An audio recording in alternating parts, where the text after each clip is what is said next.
오늘은 이제 2026년의 첫 주일 오후 예배인데요. 2026년 새로운 해를 맞이했습니다. 새로 이제 새해를 맞이하면서 여러분들 어떤 마음과 어떤 기대를 품고 시작하고 계십니까? 여러분들의 2026년이 2025년보다 더 형통하시기를 바랍니다. 더 건강하고 더 행복하시기를 바랍니다. 우리는 전부 다 그런 것들을 바라죠, 그렇죠? 2025년보다 2026년이 더 행복하고 더 좋은 일만 가득하고 더 기쁨이 넘치고 감사가 넘치고 그런 것을 우리는 기대합니다. 우리는 우리 중에서 2026년은 2025년보다 더 힘들게 해주십시오 이렇게 기도하시는 분 있습니까? 막 고난이 좀 부족한 것 같습니다. 인생이 너무 편한 것 같아요. 하나님 저 고난 좀 더 주십시오 이렇게 기도하고 기대하시는 분 있으십니까? 없으시잖아요, 그죠? 우리는 고난은 없으면 없을수록 좋다라고 생각합니다. 고난은 우리 인생의 장애물이라고 생각합니다. 그래서 고난을 피해가는 것이 좋은 거라고 생각하고 고난은 없는 것이 좋다고 생각하고 최대한 빨리 피해가고 빨리 벗어나는 것이 좋은 일이라고 생각합니다. 누구든지 고난은 싫어하죠. 세상 사람들의 가치관에서는 특히 고난이라고 하는 것은 힘의 부재로 인한 것이라고 생각합니다. 힘이 있었으면 고난이 없었을 텐데 힘이 없으니까 고난을 당하고 있다. 그렇기 때문에 고난을 당하고 싶지 않으면 평소에 힘을 길러야 한다. 그 힘이라는 것이 어떤 학벌이든 지위든 돈이든 권력이든 이런 것들을 많이 가지고 있어서 그래야 내가 고난을 피해가거나 막아낼 수 있다 라고 이야기하죠. 하지만 성경은 굉장히 다른 이야기를 하고 있습니다. 고난은 어떤 힘의 부재 때문이라고 이야기하지 않습니다. 고난은 하나님의 부재 때문도 아니고 하나님의 불의 때문도 아니라고 이야기합니다. 하나님이 부재하셔서 혹은 무능하셔서 그 고난을 막지 못하신 것도 아니고 하나님께서 불의하셔서 막지 않으신 것도 아니고 오히려 그 고난이라고 하는 그 거친 포장지 안에 우리가 상상할 수 없는 선물이 담겨 있다. 그 선물을 고난이라고 하는 포장지에 담아서 선물하시고 허락하시는 분이시다라고 성경은 이야기하고 있습니다. 오늘은 이걸 조금 더 살펴보려고 합니다. 오늘 이 본문에서 스데반의 일로 일어난 환난이 있었다라고 이야기합니다. 그리스도인들에게 어떤 환난이 일어났는데 그것이 스데반의 일로 인해서 일어났다라고 이야기합니다. 스데반의 일이라는 것이 무엇입니까? 스데반이 순교한 일을 말하는 거죠. 그런데 스데반의 순교는 사실 좀 굉장히 이상합니다. 스데반이 순교를 얼마든지 피할 수 있는 것 같아 보이는데 피하려는 시도조차 하지 않는 것처럼 보입니다. 예를 들어서 세례 요한을 한번 봅시다. 세례 요한도 순교했잖아요. 헤로드에게 가가지고 당신이 동생의 아내를 취하는 것이 옳지 않다라고 이야기를 했을 때 잡아서 옥에 가둔 다음에 목에 자르니까 별 수 있는 게 없잖아요. 피할 수 있는 방법이 없잖아요. 그래서 순교를 당했다? 이해할 수 있습니다. 그런데 스데반은 모함을 당했습니다. 스데반이 모세를 모독했다, 성전을 모독했다, 율법을 모독했다 이렇게 이야기하는 거짓 증인들이 있었습니다. 그리고 그 공의회가 모였고 재판을 시작합니다. 그래서 대제사장이 스데반에게 사람들 앞에서 이것이 사실이냐라고 물었습니다. 그러면은 스데반은 무슨 이야기를 해야 됩니까? 그것은 사실이 아닙니다 이런 이야기를 해야 되는 거죠, 그죠? 그래서 상식적으로 예를 들어서 이것이 사실이냐 그러면은 저 사람들이 거짓말하는 거고 저 사람들이 나를 모함하는 겁니다. 증거 있습니까? 라고 이야기를 한다든지 아니면은 증인들 따로따로 불러서 대질신문 한번 해보면은 저 사람들 말이 안 맞다는 걸 알 수 있을 겁니다 라든지 내가 그것을 그러면 언제 어디서 이야기했습니까?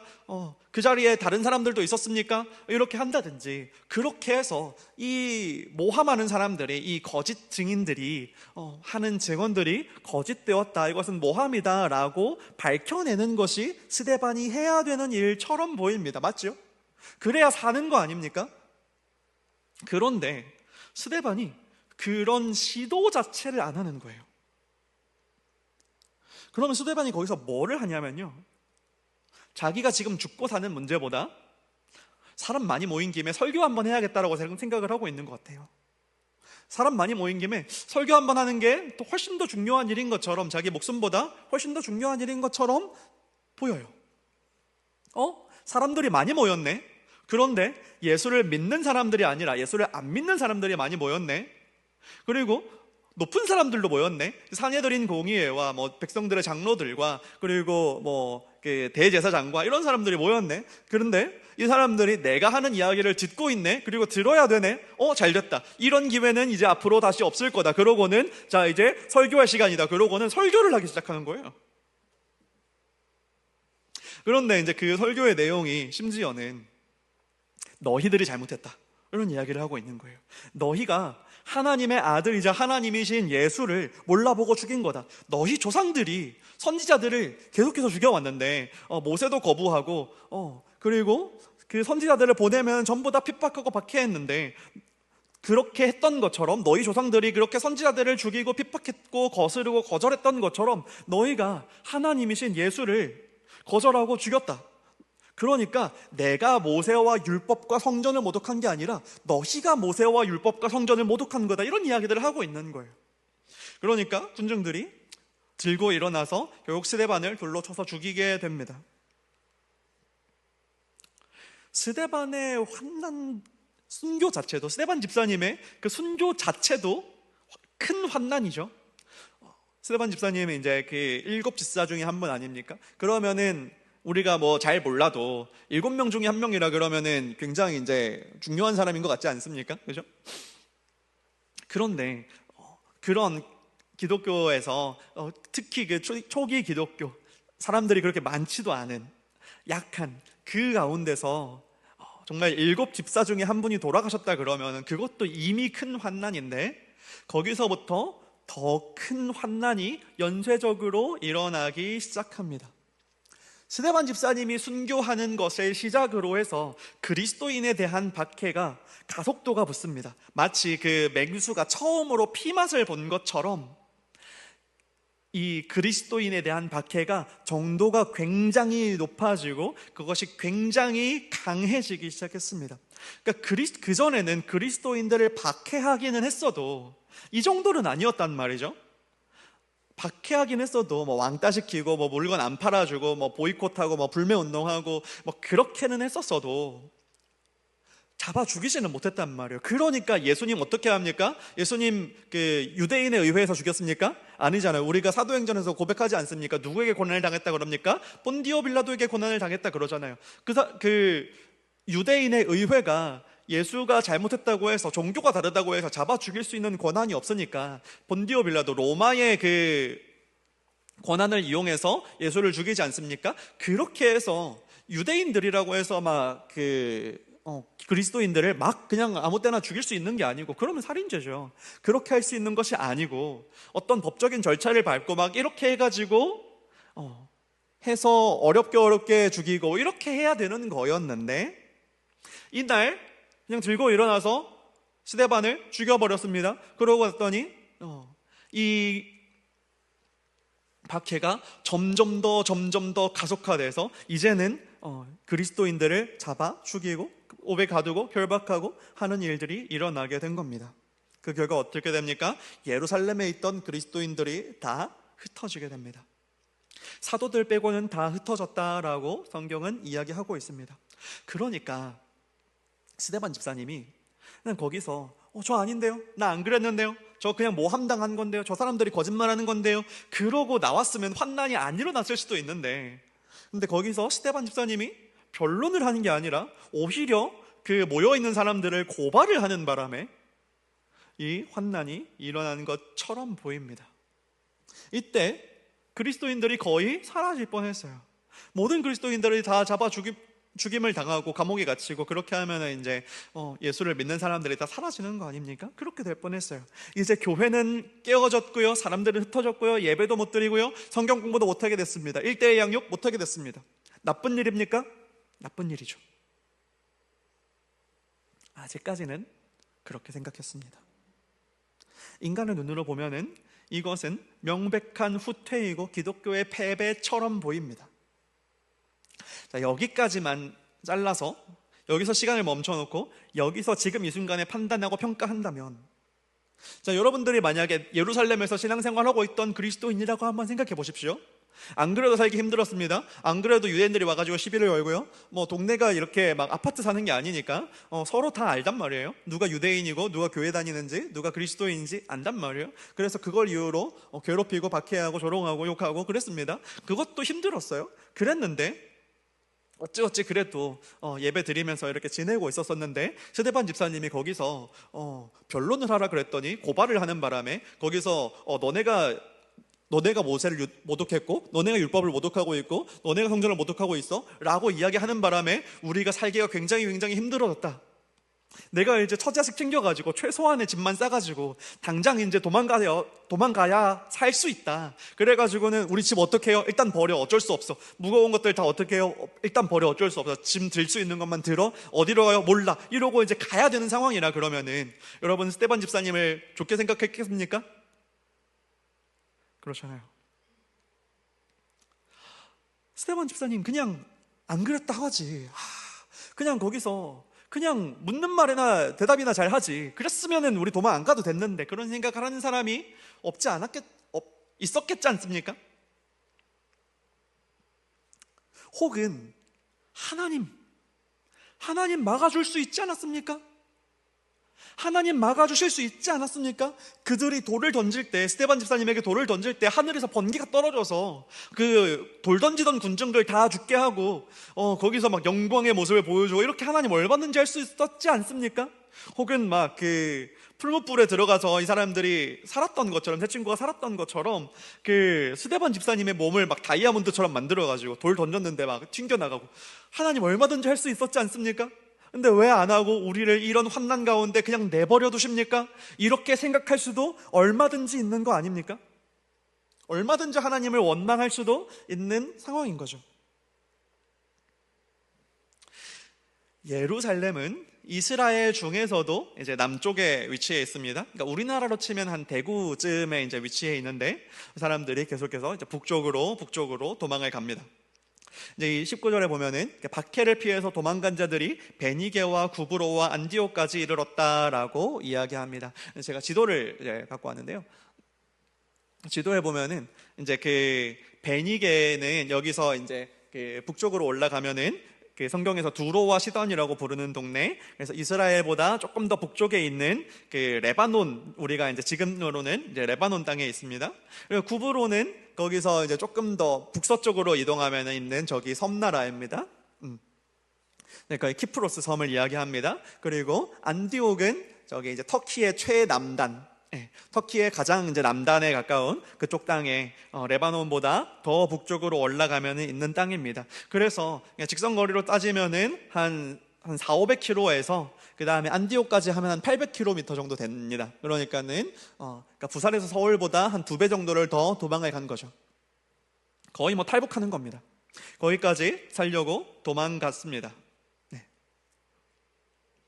저는 이제 내려주셔야 됩니다. 네, 그래서 그렇게 해서 도망을 가니까 거기까지 살려고 이제 짐 싸가지고 오니까 그런 일이 이 시대에는 흔하지 않잖아요. 이사를 뭐 웬만한 이유로는 뭐 도시를 넘어서 가고 이런 일이 그렇게 흔하지 않으니까 사람들이 물어보잖아요. 왜 이사 왔니? 그러면은 우리는 예수를 믿는 사람들인데 거기서 박해가 일어나서 도망왔어. 혹은 이웃이 놀러 왔으니까, 이웃이 생겼으니까, 그러면은 일요일날 우리 집 놀러 갈래? 그러면은 나 예배 드려야 되는데, 이렇게 하면서 거기서 복음이 전파되기 시작하는 겁니다. 유대인들과, 그리고 원래는 유대인들에게만 복음을 전하다가 안디옥에 있는 사람들이 헬라인들에게까지 복음을 전했다라고 이야기하고 있습니다. 만약에 예루살렘에 박해가 없었더라면, 그 스데반의 일로 예루살렘에 환난이 일어나지 않았더라면 이 사람들이 밖으로 나갈 일이 없었겠죠. 공동체 안에만 있었을 겁니다. 거기서 가정교회에서 예배를 드렸을 겁니다. 그리고 설교도 들었겠죠. 성경 공부도 했겠죠. 믿음이 제자리 걸음하진 않았겠죠. 조금씩은 자랐겠죠. 그런데요, 하나님은 이 박해, 이 환난을 이용하셔서 이 그리스도인 공동체를 흩어서 온 열방으로 보내십니다. 그들을 통해서 온 열방에 예수 그리스도를 믿는 자들이 늘어나게 하십니다. 21절에서 이렇게 이야기하잖아요. 주의 손이 그들과 함께 하심에 수많은 사람들이 믿고 주께 돌아오더라.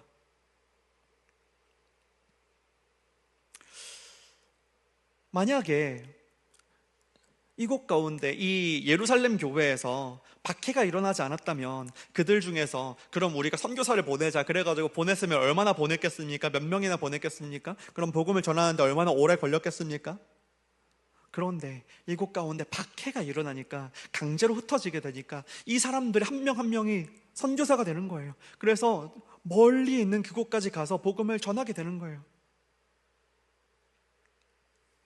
그렇게 해서 안디옥에도 교회가 세워지고, 거기서 이제 말하자면은 이제 1대1 양육 같은 거를 하는데, 거기서 제일 유명한 양육자가 바나바이고 제일 유명한 동반자가 바로 사도 바울인 거죠. 우리가 잘 아는 것처럼 성경은 이렇게 이야기합니다. 로마서 8장 28절 말씀입니다. 우리가 알거니와 하나님을 사랑하는 자 곧 그의 뜻대로 부르심을 입은 자들에게는 모든 것이 합력하여 선을 이루느니라. 우리가 잘 알고 있는 것처럼 여기서 말하는 모든 것에는 우리가 겪은 실패, 질병, 사고, 이별, 관계의 상처, 혹은 재정적인 어려움, 혹은 목표의 좌절, 혹은 심지어는 우리의 연약함, 우리의 죄까지 포함됩니다. 이 모든 것을 하나님이 합력하여 선을 이루신다라고 합니다. 우리는 실패이고, 우리 눈에 봤을 때는 아픈 것이고, 고통스러운 것이고, 피하고 싶은 것이고, 왜 일어나는지 이해할 수 없는 일이지만 하나님께서 이 모든 것을 합력하여 선을 이루신다라고 이야기하고 있습니다. 하나님은 전지하십니다. 그렇기 때문에 우리에게 무엇이 좋고 무엇이 나쁜지 하나님은 정확하게 아십니다.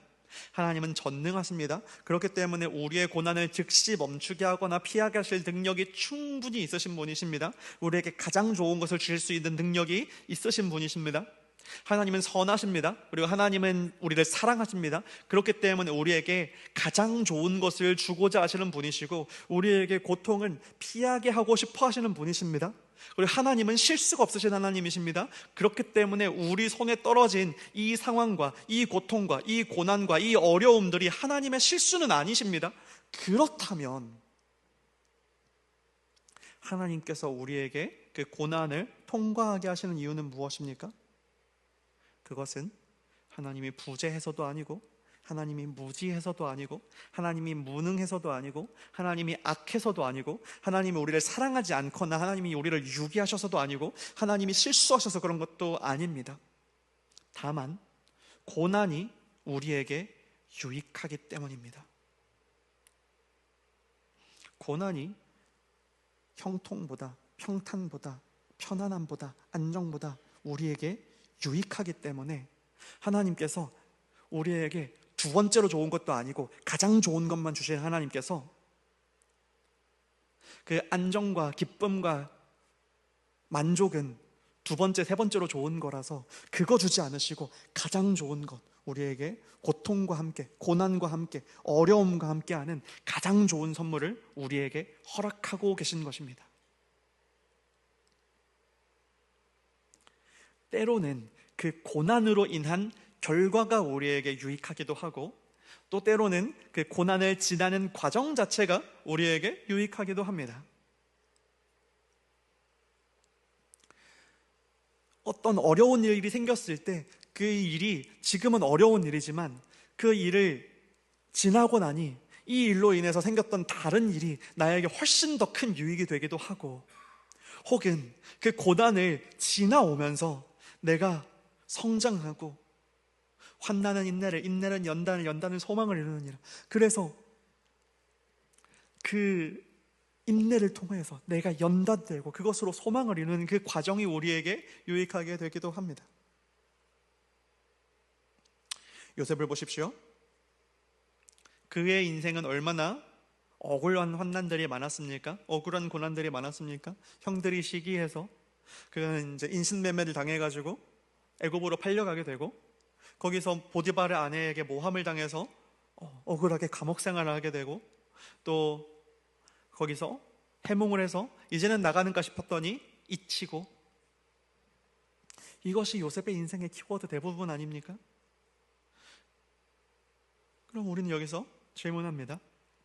만약에 요셉이 형들에게 팔려서 노예가 되지 않았다면 그의 인생은 어떻게 되었겠습니까? 그냥 아버지는 좋아하고 형들은 싫어하는 그냥 부잣집 도련님으로 자랐겠죠. 그 부잣집 도련님으로 자라는 인생이 얼마나 같겠습니까?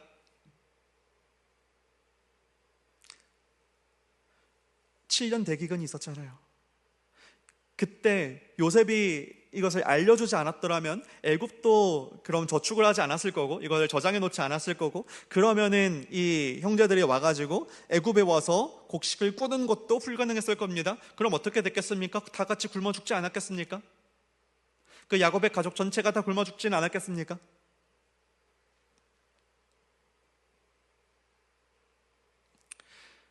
만약에 하나님께서 애굽으로 노예로 팔려서 보냈었을 때, 그럼 만약에 보디발의 아내가 그를 모함하지 않았더라면 어떻게 됐겠습니까? 그러면은 그냥 노예장 정도로 살았겠죠. 그러면서 뭐 이 정도면 나쁘지 않지 그러고 살지 않았겠습니까? 하나님이 그 요셉을 죄수가 되게 하셔서 그곳 가운데서 그 감옥이 보통 감옥이 아니잖아요. 그래서 그 파라오의 근위대장의 노예장이 들어가는 그 감옥, 그리고 파라오의 최측근들이 들어가는 그 감옥, 그곳에서 높은 사람들을 많이 만나게 하죠. 그 감옥에 있는 사람이 그 3명이 다였겠습니까? 아니면 요셉이 이야기한 사람들이 감옥 안에서 이야기한 사람이 그 2명이 다였겠습니까? 그런 고위 신분의 사람들이 들어가는 그 감옥에서 그가 이집트의 총리가 되는 그 훈련들을 그 안에서 해왔던 것들이죠. 그런 과정들이 없었더라면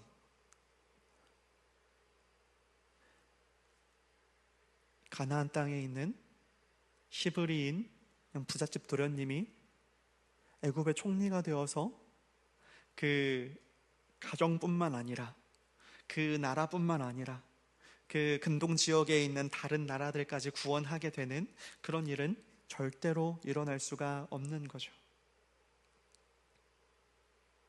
하나님께서 그 요셉의 환난과 고난을 통해서 그 선을 이루어가는 과정들이셨던 겁니다. 우리의 삶을 돌아봅시다. 여러분들의 삶은 어떠셨습니까? 여러분들의 2025년은 어떠셨습니까? 감사가 넘치셨습니까? 뭐 그건 맞죠, 그렇죠? 아멘 안 하시는 거 보니까 조금 힘드셨습니까? 여러분 감사가 넘치셨습니까? 많이 힘드셨나 보네요. 저희 같이 좀 울까요? 네. 여러분 100% 만족하지는 않으셨겠죠? 모든 일이 다 기쁜 일만 있었습니까? 그렇다면 부럽습니다. 저는 아니거든요. 그러면 제가 예언 하나 할까요? 여러분들의 인생에 2026년 가운데 여러분들이 원하지 않는 일이 분명히 일어날 겁니다. 2026년 가운데 여러분들이 기뻐하지 않는 일이 반드시 일어날 겁니다. 여러분들이 반갑지 않은 일, 달갑지 않은 일이 반드시 일어날 겁니다.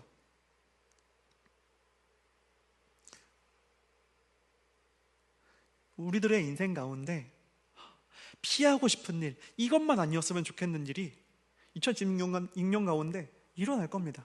왜요? 인생은 늘 그런 거 아니었습니까? 2025년에 그랬던 것처럼 2024년에도 그랬던 것처럼 내가 기대하지 않았고 내가 계획하지 않았던 나쁜 일 같은 일, 내가 원하지 않는 일, 나를 고통스럽게 하는 일이 반드시 일어날 겁니다. 그런데 왜 그렇다고요? 그때까지만 봐서 그렇다고요. 그 순간까지만 보고 그 순간에 평가해서 그렇다고요. 일이 일어난 그때에 그 순간을 보면 고난이고 환난이고 고통이고 재앙입니다. 악한 겁니다. 그러면 그때 어떻게 해야 됩니까? 나중에 가면 그것이 선한 일이라는 것을 알 수 있게 됩니다. 그것이 하나님의 선하신 뜻이라는 것을 알 수 있게 됩니다. 스데반 집사님의 일로 인해서 스데반 집사님의 그 순교한 것으로 인해서 환난이 일어났을 때까지는 이것은 악한 일이고 고통스러운 일이고 교회가 무너진 일이고 흩어진 일이고 교회가 패배한 일이고 이제는 예배도 드리기 힘들고 이제는 사람들이 다 흩어졌고 성경 공부도 하기 힘들고 일대 영역도 하기 힘들고 그렇게 해서 다 흩어져가지고 이제는 신앙을 지켜나가기는커녕 정말 버텨내는 것도 힘들어지는 그 순간이었는데, 이것이 지나고 나면은 온 열방 가운데 복음이 전해지는 일의 시작이 되었던 것이고, 요셉의 인생이 이 순간에만 보면 억울하게 팔렸고, 억울하게 모함을 당했고, 억울하게 갇혔고, 그래서 이제 나가는가 했더니 억울하게 잊혀서 더 감옥에 있어야 되고, 너무나도 나쁜 일처럼 보이지만, 이것이 지나고 나면 이 하나님의 이 구원 역사를 이루어가는데 필수적인 그런 요소가 되었던 것처럼, 지나고 나면 우리가 알 수 있어요. 그러면 오늘은 어떻게 합니까? 오늘 내가 힘든 건 어떻게 합니까? 우리가 미래를 볼 수 없잖아요. 우리가 어떻게 합니까? 과거를 봐야죠. 과거를 봐야 합니다. 우리의 인생의 과거는 어떻습니까? 하나님과 동행했던 과거는 어땠습니까? 하나님은 여러분들에게 선한 분이셨습니까? 하나님은 여러분들을 실망시키는 분이셨습니까? 하나님께서 우리 인생에 행하셨던 일들을 한번 돌이켜봅시다. 정말 말도 안 되는 그 은혜로 이끌었던 경험 우리 다 하나씩 있지 않습니까? 분명히 이 일은 안 좋은 일 같았는데, 이때는 내가 하나님 이거 너무 괴롭습니다, 이거는 안 하고 싶습니다, 하나님 이건 좀 피하게 해주십시오 라고 했는데 하나님이 들어주지 않으셔서 그 가운데 하나님 왜 내 기도는 듣지 않으십니까? 라고 하면서 괴로워하고 눈물을 흘렸었는데, 지나고 났더니 이게 정말 나에게 선물이었구나, 이것이 나에게 내 인생에 이 일이 일어나지 않았으면 이 일도 없었겠구나, 내가 이렇게 성장하지 못했겠구나, 이렇게 좋은 선물을 내가 누리지 못했겠구나, 이때 내가 돌아가는 바람에 내가 여기에 도착했는데, 내가 원래는 이리로 가려고 그랬다가 이 길이 막히는 바람에 이리 도착했는데, 내가 이리로 갔으면 진짜 큰일 날 뻔했겠구나. 그런 경험들 다 있지 않습니까? 내가 첫사랑 걔랑 만났으면 큰일 났겠구나, 그런 것들 있지 않습니까? 고통스러웠는데 그것을 지나갔더니 훨씬 더 큰 복이 있고, 내가 이것만은 안 했으면 좋겠는데 거기서 가장 큰 은혜가 있고, 그런 경험들 우리가 다 있지 않습니까? 하나님이 우리 평생에 선한 분 아니셨습니까? 그랬기 때문에 우리가 과거를 보면, 우리의 경험을 보면, 이제는 내가 믿음으로 알아서 하나님께서 나에게 선한 분이셔, 하나님 나에게 좋은 것만 주셔, 그거에는 믿음은 우리가 부족할지 몰라도 경험이라는 게 있어서, 하나님이 나에게 고통을 주실 때는 반드시 이것을 선한 걸로 이루시더라 라고 하는 경험이 이제는 우리에게 있지 않습니까? 지금은 내가 괴롭지만, 지금은 힘들지만, 지금 이 순간에 판단하고 지금 이 순간에 평가한다면, 하나님 내 인생에 왜 이런 일을 허락하시나, 이런 일이 왜 내 인생에 일어나서 난 이렇게 괴롭고 난 왜 이렇게 힘든가 라고 생각할 수 있지만, 이제 이게 선물이구나, 하나님이 나에게 선물 주시는 거구나, 그렇게 이제 판단할 수 있을 만한 경험이 있지 않습니까? 우리가 믿음은 부족할지라도 지능이 부족하진 않잖아요. 이제 경험으로 알 때가 됐잖아요, 그죠? 그러면 이제 우리 가운데, 우리의 인생 가운데 고난이 오면 조금 설레할 수 있을 만한 그런 기대가, 우리에게 그 정도 담대함이 있었으면 좋겠습니다. 그 정도 경험은 우리 쌓였잖아요. 그러면 내 인생에 내가 원했던 게 아니라 내가 원치 않은 게 오면, 하나님이 내가 원하고 바랬던 게 이건데 이것보다 더 좋은 거 주시려고 이러시나 보네? 하나님이 나에게 내가 원하는 건 그냥 편하게, 아무 일 없이 그냥 무탈하게, 그냥 조금 감사하면서 이렇게 행복하게 사는 게 내가 바라는 건데, 하나님이 이거를 막 뒤집으시는 거 보니까 이 정도 주시는 게 아닌가 보다, 하나님이 나한테 이만큼 주시려고 막 뒤집으시나 보다, 그런 기대감이 우리 인생에 들 때가 이제 되지 않았습니까? 사랑하는 여러분, 2025년 가운데 우리 인생들의 좋은 때도 있었을 거고 힘든 때도 있었을 겁니다. 지금도 이해되지 않는 어려운 일들이 우리의 인생 가운데 있었을 겁니다. 이거는 이렇게 되지 않고 이렇게 됐었으면 좋았을 것 같은데, 왜 그렇게 생각합니까? 우리가 하나님만큼 지혜롭지 못하기 때문입니다. 우리가 분별력이 그만큼밖에 없기 때문입니다. 그거는 우리 탓 아닙니다. 하나님 탓입니다. 하나님이 우리한테 그만큼만 줬습니다. 그러니까 우리가 오늘까지만 보고 미래는 못 보는 거고 하나님 탓입니다. 그래요. 그러나 하나님께서 지금까지 보여주신 것 가지고 이제는 내가 하나님의 선하심을 보고 하나님의 신실하심을 보고 모든 것을 합력하여 선을 이루시는 그 하나님을 볼 때, 이것도 하나님의 선물이구나, 그렇게 판단할 수 있는 그런 믿음이 우리 가운데 있기 원합니다. 하나님은 온 천하 만물을 다스리시는 분이십니다. 온 천하 만물을 다스리시는 우리의 아버지이십니다. 제가 참 좋아하는 말인데요, 온 우주 만물을 다스리시는 분이 우리의 아버지 되십니다. 그래서 그 전지전능하신 분이 우리를 사랑하셔서 우리에게 가장 좋은 것을 허락하시고 가장 좋은 것을 주시기 위해서 두 번째로 좋은 건 하나님께서 우리에게 안 주신단 말이에요. 그분이 모든 것을 합력하여 선을 이루십니다. 우리가 실패할 때도, 우리가 좌절할 때도, 우리가 낙심할 때도, 우리가 잘못했을 때도, 혹은 우리가 거부할 수 없는, 우리의 능력으로 피할 수도 없고 아무리 발버둥 쳐도 막을 수 없던 그 일이 사실은 하나님의 선물인 것을 우리가 발견하게 되기를 바랍니다. 사랑하는 여러분, 여러분들의 인생 가운데 일어나는 모든 일은 하나님의 주권적인 다스림 안에 있습니다. 이 세상에서 일어나는 모든 일은 하나님의 섭리 아래에 있습니다. 하나님의 통치 아래에 있습니다. 믿으십니까? 하나님 온 우주 만물을 다스리시는 분 맞습니까? 그분이 우리를 떠나지 않으시고 우리에게 무관심하지 않으시고 우리의 아버지 되셔서 우리의 머리털까지 세시는 분이시라면, 우리를 눈동자처럼 지키시는 분이시라면, 내가 눈에 뭐가 들어가려고 그러면 손으로 막지 않습니까? 손은 찔려도 되는데 눈은 찔리면 안 되니까 눈에 뭐가 들어가려고 그러면 손으로 막지 않습니까? 그런 것처럼 하나님께서 우리를 눈동자처럼 지키셔서 우리에게 불필요한 고난은 이만큼도 허락하지 않으십니다. 우리에게 불필요한 고통은 요만큼도 용서하지 않으십니다. 하나님께서 우리에게 허락하시는 고통은 더 좋은 선물을 주기 위해서 딱 필요한 만큼의 최소한의 고통만 하나님께서 우리에게 허락하십니다. 감당할 수 있을 만한 시험만 우리에게 허락하십니다. 왜요? 우리를 너무너무 사랑하시니까요. 죽을 만큼 사랑하셔서 죽으신 분이시니까요. 사랑하는 여러분, 하나님은 절대 주사위 놀이를 하지 않으시는 분이십니다. 아시죠? 하나님에겐 우연이라는 건 없습니다. 하나님은 그 모든 조각들을 맞추셔서 결국에는 가장 아름다운 선을 완성하시는 분이십니다.